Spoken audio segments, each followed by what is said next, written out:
The North Atlantic, February 1942. Another convoy scattered across the grey, heaving waters. Another night of terror as merchant ships exploded into orange fireballs that lit the darkness before sinking beneath the waves. The men in the water, those who survived the initial blast, faced the brutal reality of the North Atlantic's frigid temperatures. In those icy waters, survival time could be measured in minutes before hypothermia's deadly grip took hold. Their screams carried across the ocean, fading into silence as rescue ships raced to save whoever they could. Britain was starving, not metaphorically, but literally. The island nation depended entirely on convoys from North America for survival. Food, fuel, weapons, everything needed to continue the war. And the German U-boats were winning. They hunted in coordinated packs, appearing exactly where the convoys were most vulnerable, striking with devastating precision, then vanishing beneath the waves before escorts could respond. In February 1942 alone, over 150 ships went to the bottom. The mathematics were brutal and simple. At the current rate of losses, Britain would be forced to surrender within months. Not because German troops had landed on British soil, but because there would be nothing left to eat. The mystery haunted British naval intelligence. How were the U-boats coordinating so perfectly? How did they know where every convoy would be? Individual submarine captains couldn't possibly achieve such precision through luck or skill alone. There had to be something else. There was. The Germans possessed a machine they believed made their communications absolutely unbreakable. They called it Enigma. And mathematically speaking, they were almost right. Imagine a machine that could scramble a message in one of 158 quintillion different ways. Not million, not billion, quintillion. To write that number out fully, 158 million possible combinations. Testing every possibility, even if you could check one every second, would take longer than the age of the universe. The Germans changed their settings daily, which meant British codebreakers had exactly 24 hours to crack that day's configuration before it became worthless and they had to start over. Every single day. It seemed impossible. It was impossible. Except for one thing the Germans hadn't counted on. A British mathematician with the social skills of a hermit, the running ability of an Olympian, and a mind that could see patterns where others saw only chaos. His name was Alan Turing. He wasn't a professional spy or a career military man. Before the war, he'd been a research fellow at Cambridge University, working on theoretical problems in mathematics and logic that most people couldn't understand, even if they tried. He was awkward, eccentric, occasionally arrived at meetings on a bicycle while wearing a gas mask to avoid hay fever. The Germans would never have imagined that this peculiar academic would become the architect of their downfall. But then again, the Germans made a lot of assumptions that turned out to be catastrophically wrong. This is the story of how an academic mathematician's insights broke Hitler's secret codes, turned the tide of the Battle of the Atlantic, and saved millions of lives. It's a story that remained classified for 30 years after the war ended. It's a story about brilliance and tragedy, about the power of human intelligence to change history. And it begins with a machine that was supposed to be unbreakable. The Enigma machine didn't look particularly threatening. Roughly the size of a typewriter, it sat in an unassuming wooden case. You could have mistaken it for an expensive office machine, something a wealthy businessman might use for correspondence.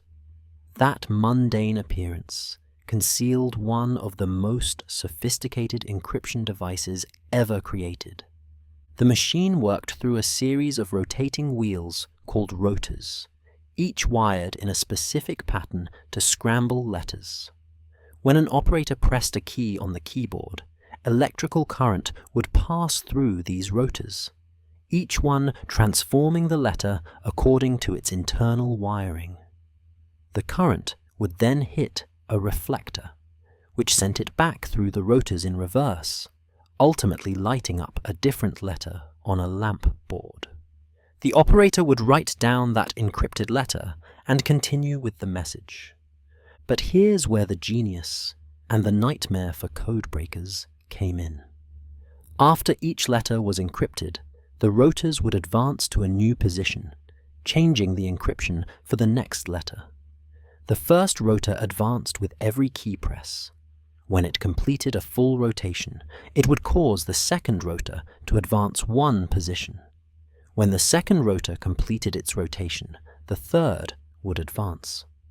This created a system where the encryption changed with every single letter typed. Press the letter A 5 times in a row, and you'd get 5 completely different encrypted letters. The German military versions added another layer of complexity called the plugboard. Before the current entered the rotors, it would pass through a series of cables that swapped certain letter pairs. If the plugboard was configured to swap A and M, then every time you pressed A, the machine would first convert it to M before sending it through the rotors. The plugboard settings added exponentially to the number of possible configurations. Do the mathematics, and the numbers become staggering. With 3 rotors chosen from a set of 5, you had 60 possible rotor orders. Each rotor had 26 possible starting positions, giving you 17,576 possible rotor positions. The plugboard, with 10 cables connecting 20 letters, added another 150 billion possible configurations. Multiply it all together, and you arrive at that number, 158 quintillion possible settings. The Germans were so confident in Enigma's security that they used it for everything. Military orders, supply information, intelligence reports, even personal messages between commanders. They believed, correctly, based on the mathematics, that even if the British captured an Enigma machine, it wouldn't matter. Without knowing that day's specific settings, the machine was useless. And the Germans changed those settings every single day at midnight, based on codebooks distributed to operators. They were wrong about one critical thing. They assumed the British would try to solve the problem through brute force, testing every possible combination until they found the right one. That approach would indeed take longer than the lifetime of the universe. But Alan Turing wasn't planning to test every combination. He was planning to think his way around the problem. To break Enigma, you didn't need to check every setting. You just needed to exploit the machine's one fatal flaw, a flaw the Germans never even realized existed. Alan Matheson Turing was born in London on June 23, 1912, into a family of the British civil service class. His father worked in India, which meant young Alan spent much of his childhood shuttled between boarding schools and temporary homes, separated from his parents for months at a time. Based on what we know of his later personality and the documented circumstances of his youth, this appears to have been a lonely upbringing, one that may help explain some of his later social awkwardness, while also giving him enormous amounts of solitary time to think. From an early age, Turing displayed the kind of mind that frustrated conventional teachers. At Sherborne School, where he enrolled in 1926, his headmaster wrote in a report, "If he is to stay at public school, he must aim at becoming educated. If he is to be solely a scientific specialist, he is wasting his time at a public school." The headmaster missed the point entirely. Turing wasn't refusing to be educated. He was educating himself in ways the curriculum couldn't accommodate. The young Turing found a kindred spirit in Christopher Morcom, another student with a passion for science and mathematics. They spent hours discussing problems, working through equations, pushing each other to think deeper. When Morcom died suddenly in 1930 from tuberculosis, Turing was devastated. In the months that followed, he threw himself even more deeply into his studies. What those who knew him saw as an attempt to channel his grief into the intellectual pursuits he and Morcom had shared. In 1931, Turing entered King's College, Cambridge, to study mathematics. Here, finally, he found an environment where his peculiar genius could flourish. He wasn't the most polished student. He received only a second-class degree in his first year, largely because he refused to spend time on subjects that didn't interest him. But in the areas that captured his attention, he was extraordinary. By 1935, at just 23 years old, he'd written a dissertation on probability theory so impressive that he was elected a Fellow of King's College. But Turing's real breakthrough came in 1936, when he attended lectures by mathematician Max Newman on the foundations of mathematics. Newman discussed something called the Entscheidungsproblem, the decision problem, posed by the German mathematician David Hilbert. The question was essentially this: could you create a definite method to determine whether any given mathematical statement was provable or not? Turing's answer revolutionized mathematics and laid the groundwork for modern computing. He proposed a theoretical machine, later called a Turing machine, that could perform any calculation that could be performed by a human following a set of rules. This hypothetical machine could read symbols on a tape, follow instructions based on what it read, and write new symbols. Simple in concept, but profound in implications. Turing had essentially defined what it meant for something to be computable. He'd imagined the computer before computers existed. His paper, On Computable Numbers with an Application to the Entscheidungsproblem, attracted immediate attention. It turned out that Alonzo Church at Princeton University had reached similar conclusions using different methods. Turing was invited to Princeton to work with Church, and he spent the next 2 years there, from 1936 to 1938, earning his doctorate and diving deeper into mathematical logic. But history was moving in darker directions. In 1938, Turing returned to Cambridge, and to a Britain increasingly aware that war with Germany was inevitable. That same year, he was recruited by the Government Code and Cipher School, Britain's code-breaking organization. They needed mathematicians. They needed people who could think in entirely new ways about problems that seemed unsolvable. They needed people like Alan Turing. Nobody could have predicted that this socially awkward academic, who chained his coffee mug to a radiator to prevent theft, and who rode his bicycle with a faulty chain that he'd learned to fix mid-ride by counting pedal rotations, would become one of the most important figures in winning World War II. But then, breaking Enigma was going to require precisely that kind of unconventional thinking. You couldn't beat the Germans by following the rules. You had to see the problem from an angle they'd never considered. Turing specialized in seeing things from impossible angles. The story of breaking Enigma doesn't begin at Bletchley Park. It begins in Warsaw in 1932 in a secret department of the Polish Cipher Bureau. The Poles had good reason to be interested in German codes. They'd fought a war with the Soviet Union in 1920, and they understood that Germany, rebuilding under the Treaty of Versailles, represented an existential threat to Polish independence. When German military and diplomatic communications began appearing in an unreadable format in the late 1920s, the Poles made breaking that code a priority. The Polish approach was revolutionary. Instead of recruiting linguists and classicists, the traditional codebreakers, they recruited mathematicians. A young Polish mathematician named Marian Rejewski led the effort. Through a combination of brilliant mathematical reasoning, some espionage that provided key documents, and painstaking analysis, Rejewski managed something extraordinary.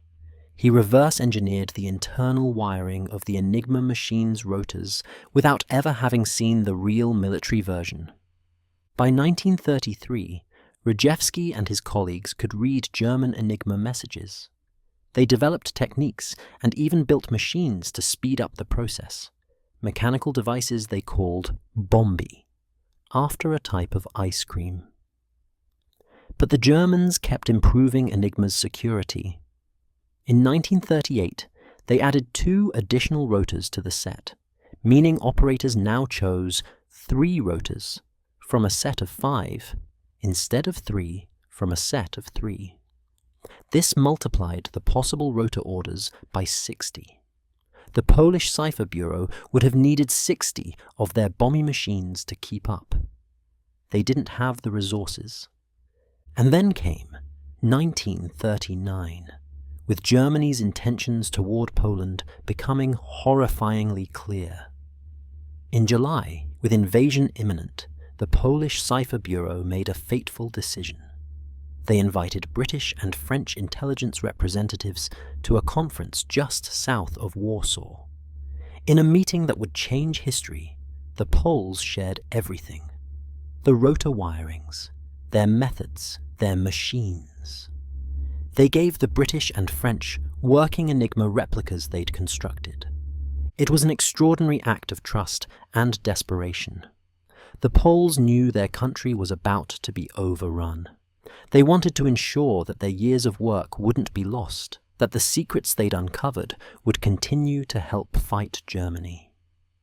On September 1st, 1939, German forces invaded Poland. On September 3rd, Britain declared war on Germany.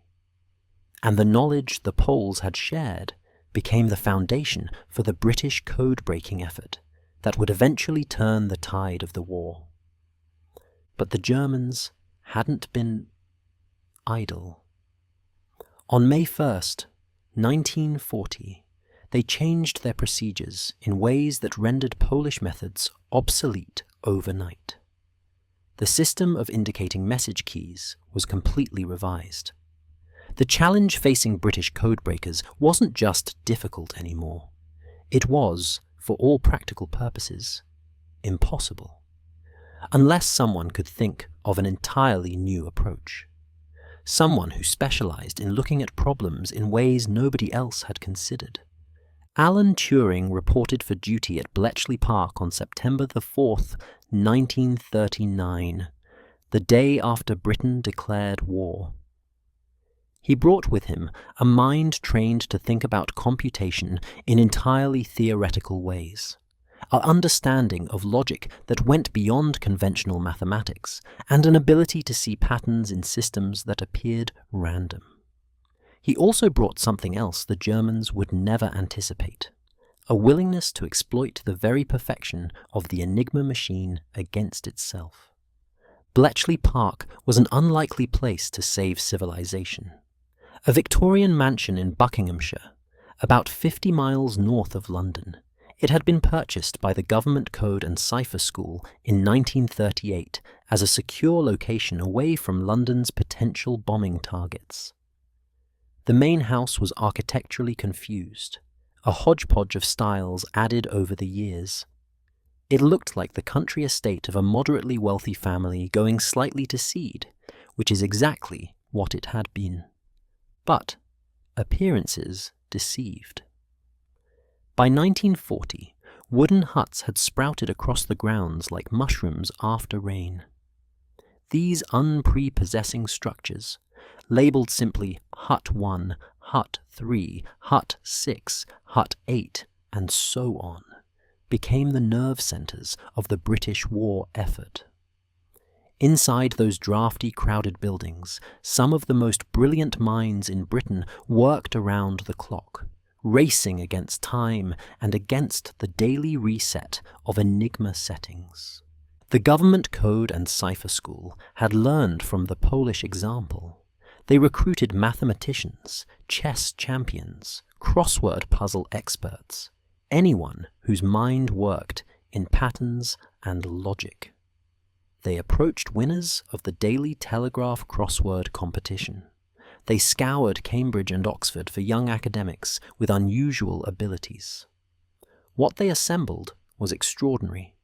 A collection of eccentrics, geniuses, and obsessives who might never have excelled in conventional military service, but who were perfect for the strange war of the mind being fought at Bletchley. Alan Turing was assigned to Hut 8, which focused on German naval communications, the codes used by U-boats in the Battle of the Atlantic. This was, in many ways, the most critical challenge. German Air Force and Army codes were important, but they used simpler versions of Enigma that proved somewhat easier to crack. The Kriegsmarine used more complex procedures and, crucially for Britain's survival, coordinated the U-boat wolf packs that were strangling supply lines across the Atlantic. The culture at Bletchley Park was unlike anything in the regular military. People worked when they needed to work, which often meant all night if a promising lead emerged. Turing would sometimes work for days on end, then disappear to go running. He was a talented athlete, capable of nearly Olympic-level performances. He was known to his colleagues as Professor, and his treatise on attacking Enigma became The Professor's Book. They tolerated his eccentricities because they recognized his genius, and there were plenty of eccentricities to tolerate. The bicycle with the chain that fell off every 61 revolutions, which Turing fixed by learning to count the rotations and dismount to adjust it manually rather than just taking it to a repair shop. The coffee mug chained to the radiator. The gas mask worn during hay fever season while cycling to work.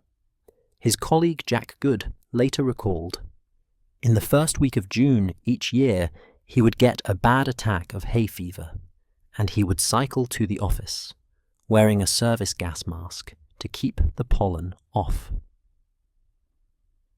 But beneath the quirkiness was a mind of extraordinary power and focus. Turing could hold complex logical chains in his head, following implications through multiple steps to see patterns others missed. He could think simultaneously about the mathematical theory underlying a problem and the practical mechanics of building a machine to solve it.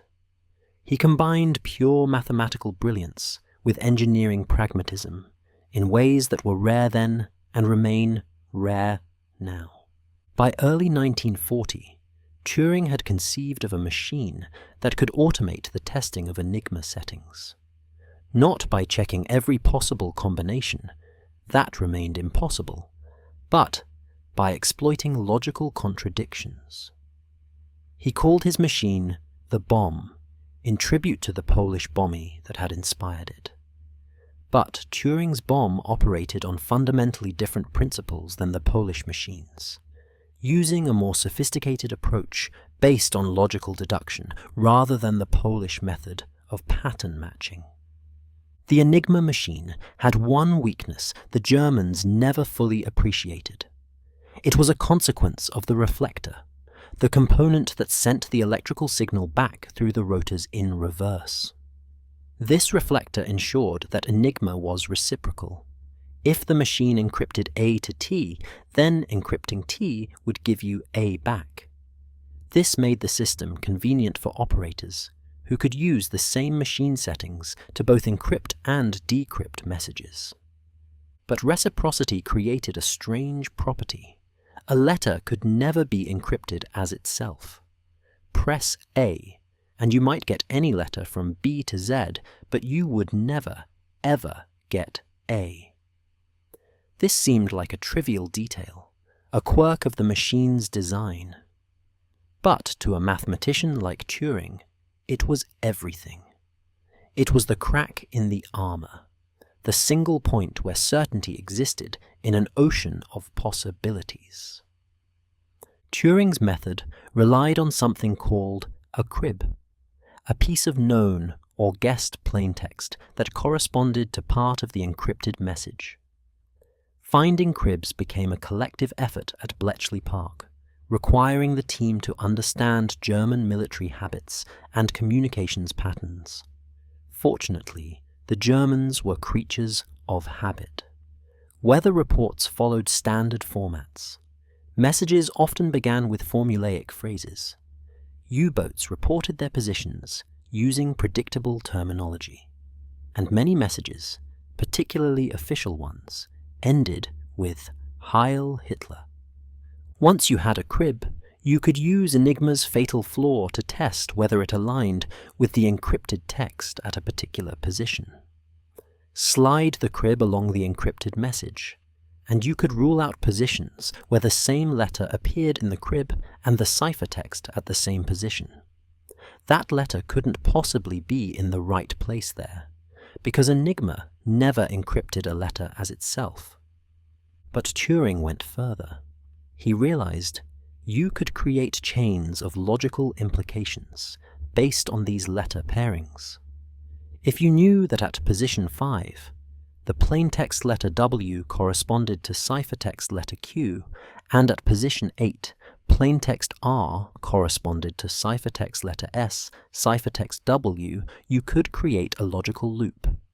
You could test whether a particular rotor setting and plugboard configuration could possibly satisfy all these relationships simultaneously. Most rotor settings would create logical contradictions, situations where the implications of one letter pairing conflicted with another. Only the correct rotor setting would allow all the relationships to be consistent. Turing designed his Bombe to test these logical chains automatically, using electromechanical relays to check for contradictions. The machine he specified to Harold Keane of the British Tabulating Machine Company was physically impressive. It stood about 7 feet tall, 7 feet wide, and 2 feet deep, weighing roughly a ton. On its front face were 36 rotating drums arranged in 3 rows of 12, each drum representing an Enigma rotor in a particular position. The drums were wired together according to a menu derived from the crib, creating electrical circuits that mimicked the logical relationships Turing had identified. When the bomb ran, the drums rotated through all 17,576 possible rotor positions in about 20 minutes. For each position, the machine tested whether the logical implications of the crib could all be satisfied simultaneously. When it found a position where the implications didn't contradict each other, it stopped. These stops were candidates for the correct setting. The first bomb, named Victory, was delivered to Bletchley Park in March 1940. It worked, but not as efficiently as needed. It produced too many false stops, rotor positions that appeared consistent with the crib, but weren't actually correct. The codebreakers still had to check each stop manually, a time-consuming process.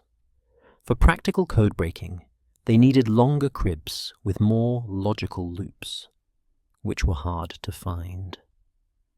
Then Gordon Welchman, another Cambridge mathematician working at Bletchley Park, had a crucial insight that would prove as important as Turing's original design. The plugboard was reciprocal too. If A was plugged to B, then B was plugged to A. Welchman realized you could exploit this reciprocity to create additional logical constraints, dramatically reducing the number of false stops. He designed what became known as the diagonal board, an addition to Turing's original concept. With Welchman's improvement, the bombe became devastatingly effective. By August 1940, the second bombe, called Agnes, was operational with the diagonal board. Shorter cribs now worked. Fewer false stops needed checking. The codebreakers could attack German communications with real hope of success.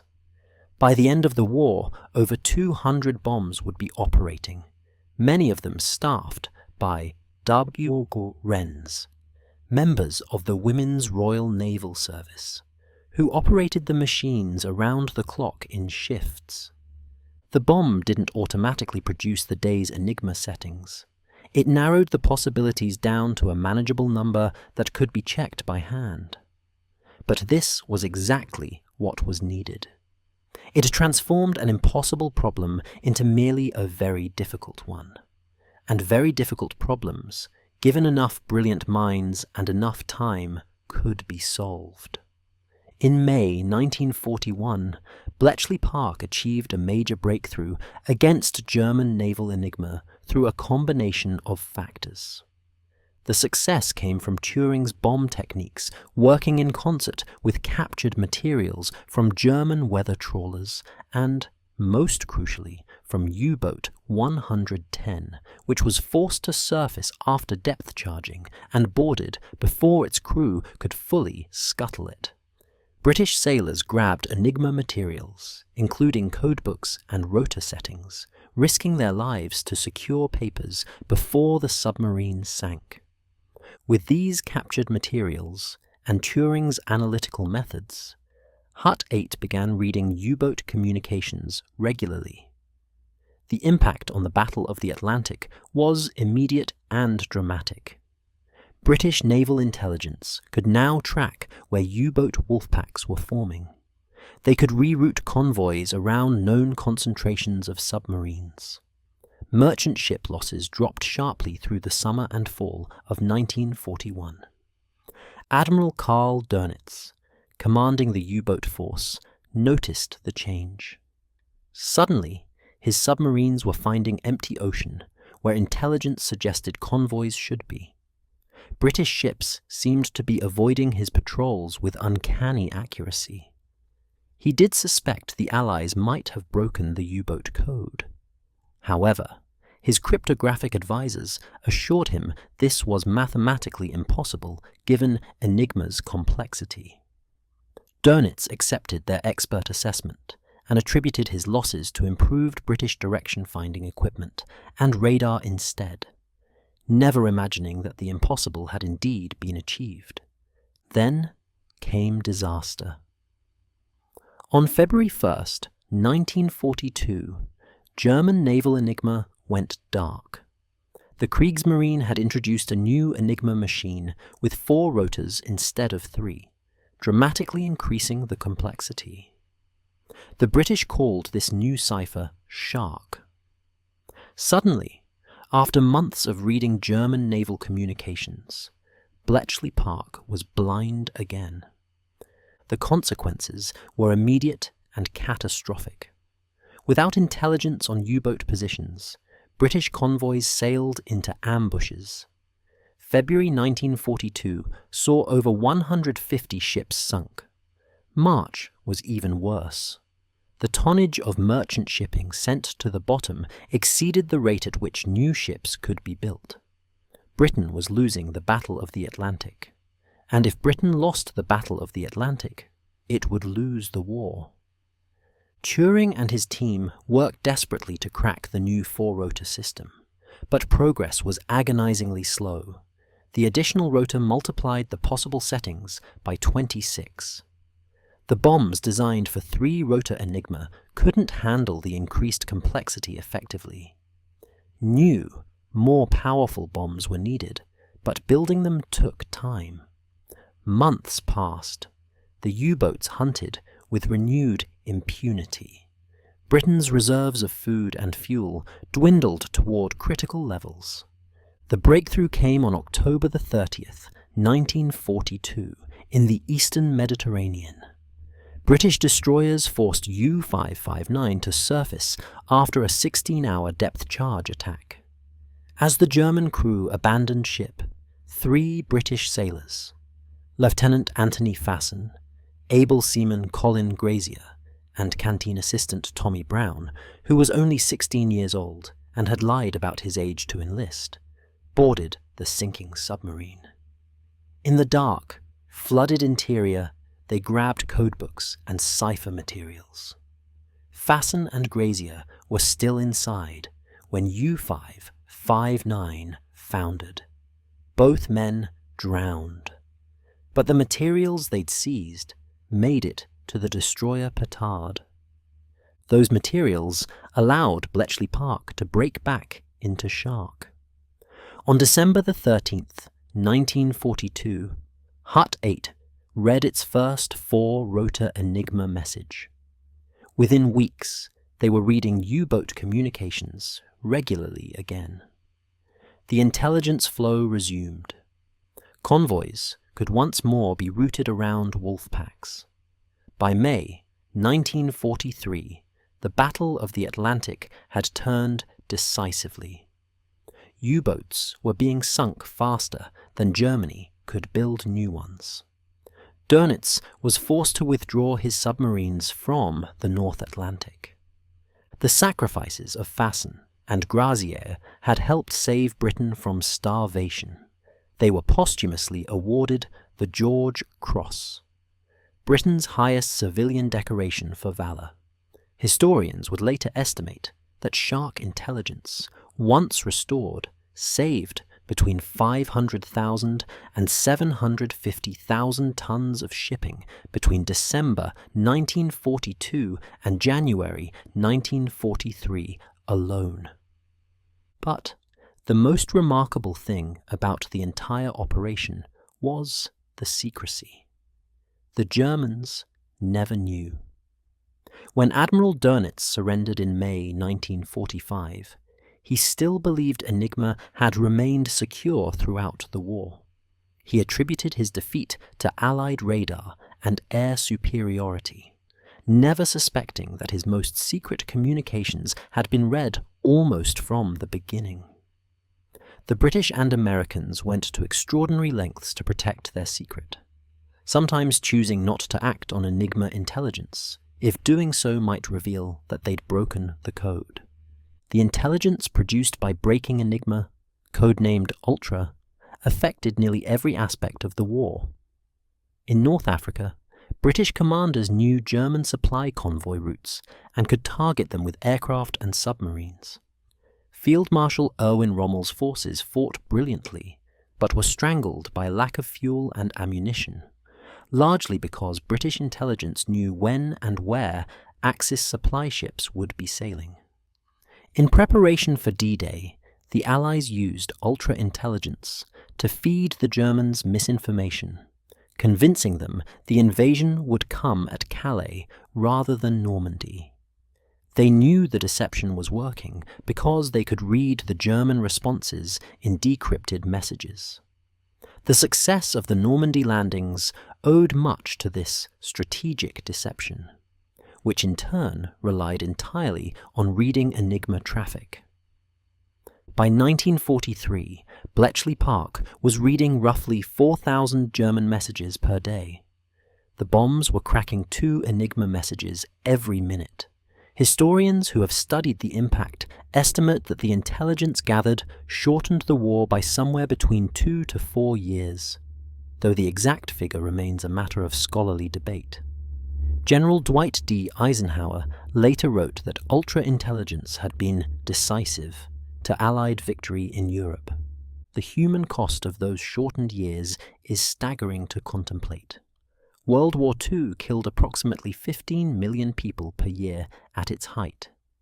If we accept the estimate that the war was shortened by 2 years, this could imply as many as 30 million lives saved. though such calculations remain inherently speculative. Even the most conservative assessments suggest Turing's work and that of his colleagues at Bletchley Park saved millions of lives and countless millions more from the misery of continued conflict. Yet, for decades, almost nobody knew. When the war ended, the British government classified everything related to Bletchley Park under the official Secrets Act. The bombs were destroyed or dismantled, documents were burned or locked away. The thousands of people who had worked at Bletchley Park were told to never speak of what they'd done, and they didn't. Wives didn't tell husbands. Friends didn't tell friends. An entire secret history remained hidden. Turing returned to peacetime life and continued his work on computing. He helped design one of the first true computers at the National Physical Laboratory. He worked on artificial intelligence, proposing what became known as the Turing test, a method for determining whether a machine could think. He explored mathematical biology, studying how patterns like stripes and spots form in animals. He remained brilliant, eccentric, and largely unknown outside academic circles. Then came 1952.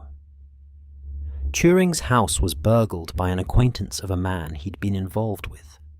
When he reported the crime to police, he admitted to a homosexual relationship. Homosexuality was illegal in Britain.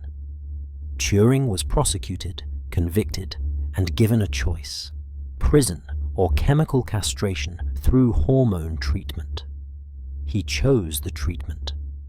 The injections of synthetic estrogen caused him to develop breasts, affected his mood, and destroyed his sense of self. On June 7th, 1954, Alan Turing was found dead in his home. An apple laced with cyanide was beside his bed. The inquest ruled suicide, though some have suggested it might have been an accidental poisoning from one of his chemistry experiments. The truth will likely never be known with certainty. He was 41 years old, the man who had done more than perhaps any other individual to develop the techniques that broke German codes died alone, chemically castrated by the government he'd served, his greatest achievement still locked behind walls of secrecy. It wasn't until the 1970s that the official Secrets Act classification on Bletchley Park was partially lifted. Slowly, the story began to emerge. Books appeared. Documentaries were made. Veterans of Bletchley Park, sworn to secrecy for 3 decades, could finally talk about what they'd done. The world learned that an obscure British mathematician named Alan Turing had played a central role in winning World War II. In 2009, British Prime Minister Gordon Brown issued a formal apology for how Turing had been treated, stating, "While Turing was dealt with under the law of the time, and we can't put the clock back, his treatment was of course utterly unfair." In 2013, Queen Elizabeth II granted Turing a posthumous pardon. In 2017, the British government passed what became known as the Turing Law, pardoning thousands of men who had been convicted under historic legislation against homosexuality. In 2019, the Bank of England announced that Turing would appear on the new £50 note. His image, along with a quote, "This is only a foretaste of what is to come, and only the shadow of what is going to be," entered circulation on June 23, 2021, which was chosen deliberately as Turing's birthday. The transformation from convicted criminal to national hero was complete, though it came 6 decades too late for Turing himself. The technical legacy is equally profound. The Turing machine, that theoretical construct from his 1936 paper, became the foundation of computer science. Every computer program, every app on your phone, every website you visit, all of them are, in essence, implementations of the principles Turing established. The Turing test remains a standard reference point in artificial intelligence research. His later work on morphogenesis, the mathematical study of how patterns form in nature, anticipated developments in chaos theory and complexity science by decades. The bomb itself, that electromechanical marvel that broke Hitler's codes, no longer exists in its original form. All wartime bombs were destroyed or dismantled. But, in the 1990s, a team of engineers and volunteers undertook to rebuild one from original blueprints and surviving documentation. That working reconstruction now stands at Bletchley Park, which has been converted into a museum. Visitors can watch the drums rotate, hear the relays click, and see for themselves the machine that changed history. The human story remains deeply relevant. Turing was persecuted for his sexuality at the height of his genius. He was criminalized by the society he'd saved. His story reminds us that prejudice doesn't pause to ask what someone has contributed. It also reminds us that genius comes in unexpected packages, that the people who change the world are often those society overlooks or misunderstands. The story of Alan Turing and the breaking of Enigma matters for reasons beyond history. It's a story about the power of mathematical thinking to solve seemingly impossible problems. The Germans had created a machine with 158 quintillion possible settings, changed daily. Breaking it through brute force was impossible, but Turing didn't try to overpower the problem. He thought his way around it, exploiting logical properties the Germans hadn't considered important. It's a story about collaboration. Turing's bomb built on Polish breakthroughs. Welchman's diagonal board improved Turing's design. Thousands of people at Bletchley Park contributed. The linguists who found cribs, the wrens who operated the bombs, the engineers who maintained the machines, the analysts who verified the results. Great achievements are rarely solo efforts. It's a story about sacrifice. Fasten and Grazia drowned retrieving codebooks from U559.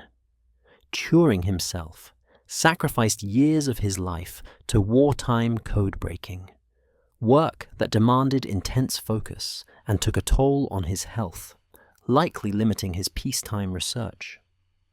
The merchant sailors who died in the Atlantic never knew that their deaths were, in a grim way, helping cryptanalysts identify patterns in German communications. Victory in war is built on countless individual sacrifices, most of them unknown and unremembered. It's a story about secrecy and its costs. The 30-year classification of Bletchley Park's work meant that Turing died without recognition for his greatest achievement. It meant that countless veterans returned to civilian life unable to explain what they'd done during the war. It meant that the full story of World War II remained incomplete for decades. Sometimes secrecy is necessary, but it always comes at a price. Most fundamentally, it's a story about human ingenuity triumphing over human cruelty. The Nazi war machine was powered by industrial efficiency and technological sophistication. The U-boats represented some of the most advanced military technology of their era. The Enigma machine was a mathematical marvel, yet all of it was defeated by people who could think more creatively, who could see possibilities where others saw only impossibilities. In February 1942, Britain was losing the Battle of the Atlantic. Ships were sinking. People were starving. The U-boats hunted with seeming omniscience. The mathematics said the German code was unbreakable. Conventional wisdom said there was no solution. But Alan Turing, a socially awkward mathematician who wore a gas mask while cycling and chained his coffee mug to a radiator, looked at the problem and saw a pattern. He saw the fatal flaw in perfection.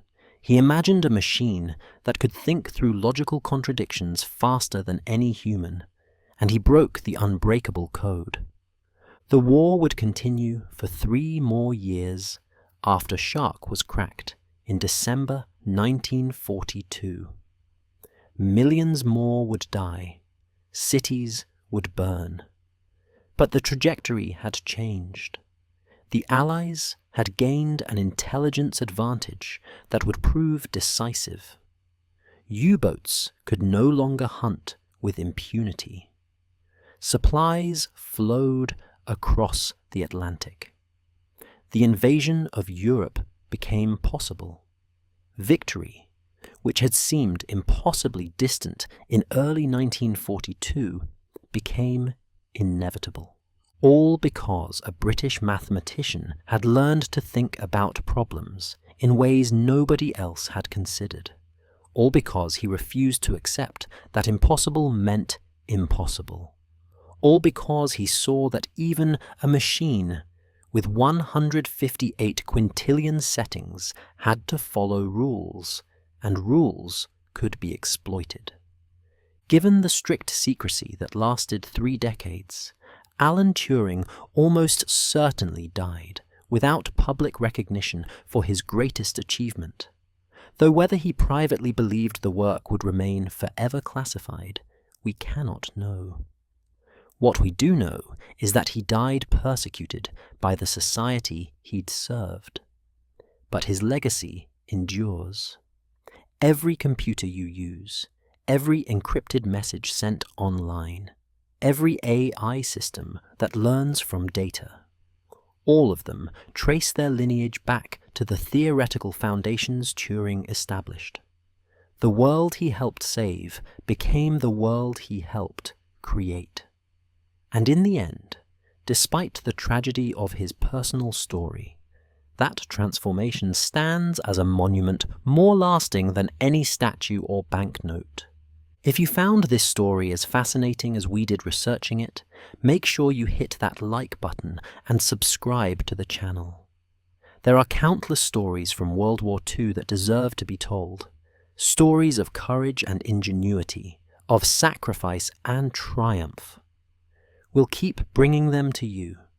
Until next time, remember that sometimes the greatest weapons are not bombs or bullets, but ideas.